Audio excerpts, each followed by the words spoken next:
Hi ನಮಸ್ಕಾರ ವೀಕ್ಷಕರೇ, Shobha Govindaraj YouTube ಚಾನಲ್ಗೆ ಸ್ವಾಗತ. ಎಲ್ಲರೂ ಹೇಗಿದ್ದೀರಾ? ಚೆನ್ನಾಗಿದ್ದೀರಾ ಅಂದ್ಕೊಂಡಿದ್ದೀನಿ. ಯುಗಾದಿ ಹಬ್ಬ ಮತ್ತು ರಂಜಾನ್ ಹಬ್ಬ ಒಟ್ಟಿಗೆ ಬಂದಿದೆ. ಎಲ್ಲರೂ ಹಬ್ಬ ಸಂತೋಷದಿಂದ ಮಾಡಿದ್ದೀರಾ ಅಂದ್ಕೊಂಡಿದ್ದೀನಿ. ನಾವು ಸಹ ತುಂಬ ಚೆನ್ನಾಗಾಯಿತು ಹಬ್ಬ. ಎಲ್ಲರೂ ಹಬ್ಬ ಮಾಡಿ ಸುಸ್ತಾಗಿದ್ದೀರಾ ಅಂದ್ಕೊಂಡಿದ್ದೀನಿ. ಯಾಕಂದರೆ ಹಬ್ಬ ಅಂದ್ರೇ ಸೆಲೆಬ್ರೇಷನ್ ತುಂಬಾ ಚೆನ್ನಾಗಿರುತ್ತೆ. ಪೂಜೆ ಅದು ಇದು ಅಂದ್ಕೊಂಡು ಅಡುಗೆ ಗಿಡಿಗೆ ಅಂದ್ಕೊಂಡು ಎಲ್ಲ ಮಾಡೋದ್ರಿಂದ ಸುಸ್ತು ಆಗಿರ್ತೀರ, ಸಂತೋಷವೂ ಆಗಿರುತ್ತೆ ಅಂದ್ಕೊಂಡಿದ್ದೀನಿ. ಇವತ್ತು ಯಾವೆಲ್ಲ ಹಿಟ್ಟು ಬಳಸ್ಕೊಂಡು ಈ ರೀತಿಯಾದ ದೋಸೆ ಮಾಡೋದು ಹೇಗೆ ಅಂತ ನೋಡ್ಕೊಂಬರೋಣ ಬನ್ನಿ ವೀಕ್ಷಕರೇ.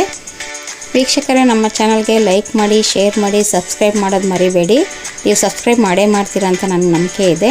ಹಿಟ್ಟುಗಳು ಯಾವೆಲ್ಲ ಅಂತ ಹೇಳ್ತೀನಿ. ಅಕ್ಕಿ ಹಿಟ್ಟು, ಗೋಧಿ ಹಿಟ್ಟು, ಜೋಳದ ಹಿಟ್ಟು, ಮೈದಾ ಹಿಟ್ಟು, ಸ್ವಲ್ಪ ರವೆ, ಇಷ್ಟನ್ನು ತೊಗೋಬೇಕು. ಕ್ಯಾರೆಟ್ ತುರಿ, ಬೀಟ್ರೋಟ್ ತುರಿ, ಹಸಿಮೆಣಸಿನ್ಕಾಯಿ ಚಿಕ್ಕದಾಗಿ ಕಟ್ ಮಾಡ್ಕೋಬೇಕು, ಕೊತ್ತಂಬರಿ ಸೊಪ್ಪು. ನೋಡಿ, ಒಂದು ಪಾತ್ರೆಯಲ್ಲಿ ಹಿಟ್ಟೆಲ್ಲ ತೊಗೊಂಡಿದ್ವಲ್ಲ, ಆ ಹಿಟ್ಟುಗಳೆಲ್ಲ ಹಾಕಿ ನೋಡಿ, ಎಲ್ಲ ಹಿಟ್ಟು ಹಾಕ್ತಾಯಿದ್ದೀನಿ ಪಾತ್ರೆಯಲ್ಲಿ.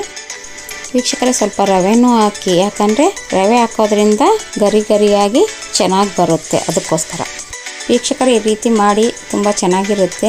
ಮತ್ತು ಉಪ್ಪು ಹಾಕಬೇಕು, ರುಚಿಗೆ ತಕ್ಕಷ್ಟು ಉಪ್ಪು ಹಾಕಿ ಚೆನ್ನಾಗಿ ಮಿಕ್ಸ್ ಮಾಡ್ಕೊಳ್ಳಿ.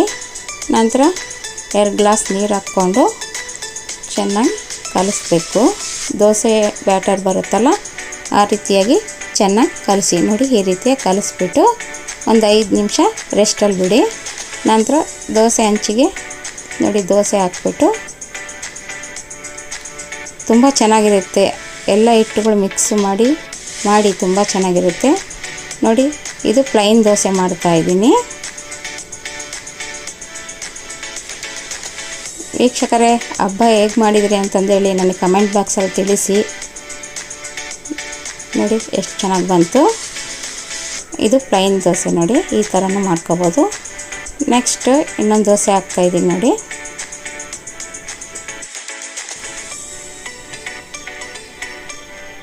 ಈ ಥರ ಹಾಕ್ಬಿಟ್ಟು ದೋಸೆನ ಅಗಲ ಮಾಡಿ ಅದಕ್ಕೆ ಬೀಟ್ರೋಟೆಲ್ಲ ತುರ್ಕೊಂಡಿದ್ವಲ್ಲ ಮೇಲೆ ಹಾಕ್ತಾಯಿದ್ದೀನಿ. ನೋಡಿ, ಈ ಥರ ಹಾಕಿ ಲೇಯರಾಗಿ ಚೆನ್ನಾಗಿ ಕಾಣಿಸುತ್ತೆ. ನೋಡಿ, ಬೀಟ್ರೋಟು, ಕ್ಯಾರೆಟು, ಕೊತ್ತಂಬರಿ, ಹಸಿಮೆಣಸಿನ್ಕಾಯಿ ಎಲ್ಲ ಇಟ್ಕೊಂಡಿದ್ವಲ್ಲ, ಈ ರೀತಿ ಹಾಕಿ ಮಾಡಿ. ನೋಡಿ, ನೋಡೋಕ್ಕೆ ಎಷ್ಟು ಚೆನ್ನಾಗಿ ಕಾಣಿಸ್ತಾ ಇದೆಯಲ್ವಾ?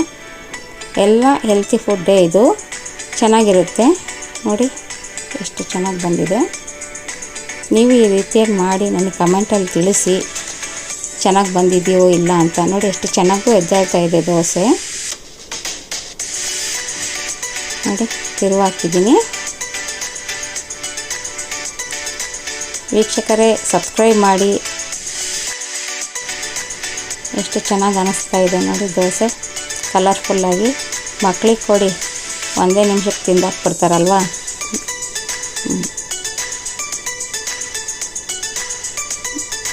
ನೋಡಿ, ಈ ರೀತಿ ಆದಮೇಲೆ ಒಂದು ಪ್ಲೇಟಿಗೆ ತೆಗೆದಿಟ್ಕೊಳ್ಳಿ. ನೋಡಿ ಎಷ್ಟು ಚೆನ್ನಾಗಿ ಅನ್ನಿಸ್ತಾ ಇದೆಯಲ್ಲ, ಕಲರ್ಫುಲ್ಲಾಗಿ. ನೋಡಿ, ಮತ್ತೆ ಕ್ಯಾರೆಟ್ ಎಲ್ಲ ಮಿಕ್ಕಿರುತ್ತಲ್ಲ, ಅದನ್ನು ದೋಸೆ ಬ್ಯಾಟರ್ಗೆ ಹಾಕ್ಬಿಟ್ಟು ಇನ್ನೊಂದು ಥರ ದೋಸೆನೂ ಮಾಡ್ಬೋದು. ಒಂದೇ ಬ್ಯಾಟರಲ್ಲಿ ಇಷ್ಟೆಲ್ಲ 3 ರೀತಿಯಾಗಿಯೂ ಮಾಡ್ಬೋದು ದೋಸೆ. ನೋಡಿ, ಕೊತ್ತಂಬರಿ, ಹಸಿಮೆಣಸಿನ್ಕಾಯಿ, ಕ್ಯಾರೆಟ್ ಮಿಕ್ಕಿತ್ತಲ್ಲ, ಈ ಥರನೂ ಮಾಡ್ಬೋದು. ನೋಡಿ, ಈ ರೀತಿ ಮಾಡಿ ಎಷ್ಟು ಚೆನ್ನಾಗಿ ಅನಿಸುತ್ತಲ್ವಾ? ಚಟ್ನಿ ಜೊತೆಗೆ, ಪಲ್ಯದ ಜೊತೆಗೆ ಮತ್ತು ಸಾಗು ಜೊತೆಗೆ ತಿಂದರೆ ತುಂಬ ಚೆನ್ನಾಗಿರುತ್ತೆ. ಬಿಸಿ ಇದಕ್ಕೆ ನೀವು ತುಪ್ಪ ಆದ್ರೂ ಹಾಕ್ಕೊಂಡು ತಿನ್ಬೋದು, ಚಟ್ನಿ ಪುಡಿಯಲ್ಲೂ ತಿನ್ಬೋದು, ಚೆನ್ನಾಗಿರುತ್ತೆ. ನೋಡಿ ಎಷ್ಟು ಚೆನ್ನಾಗಿ ಬಂದಿದೆ.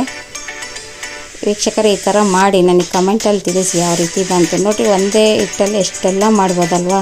ವೀಕ್ಷಕರೇ, ಈ ರೀತಿ ದೋಸೆ ಮಾಡೋದು ದಿಢೀರಂತ ಮಾಡ್ಕೋಬೋದು. ಬೆಳಗ್ಗೆ ಎದ್ದಿದ ತಕ್ಷಣ ಏನಪ್ಪ ಮಾಡಬೇಕಂತ ಯೋಚನೆ ಬಂದಾಗ ಈ ರೀತಿ ಮಾಡ್ಕೊಳ್ಳಿ, ತುಂಬ ಟೇಸ್ಟಿಯಾಗಿರುತ್ತೆ, ಚೆನ್ನಾಗಿರುತ್ತೆ. ಒಂದೇ ಬ್ಯಾಟರಲ್ಲಿ ಇಷ್ಟೆಲ್ಲ ಮಾಡ್ಕೋಬೋದು. ಅಕ್ಕಿ ನೆನೆಸೋದು ಬೇಡ, ಉದ್ದಿನ ಬೇಳೆ ನೆನೆಸೋದು ಬೇಡ, ರುಬ್ಬೋದು ಬೇಡ. ಈ ಎಲ್ಲ ಹಿಟ್ಟುಗಳು ಸ್ವಲ್ಪ ರವೆ ಹಾಕಿ ಮಾಡಿದ್ರೆ ಎಷ್ಟು ಚೆನ್ನಾಗಿರುತ್ತೆ. ಈ ವಿಡಿಯೋ ನೋಡಿದ್ದಕ್ಕಾಗಿ ಥ್ಯಾಂಕ್ ಯು.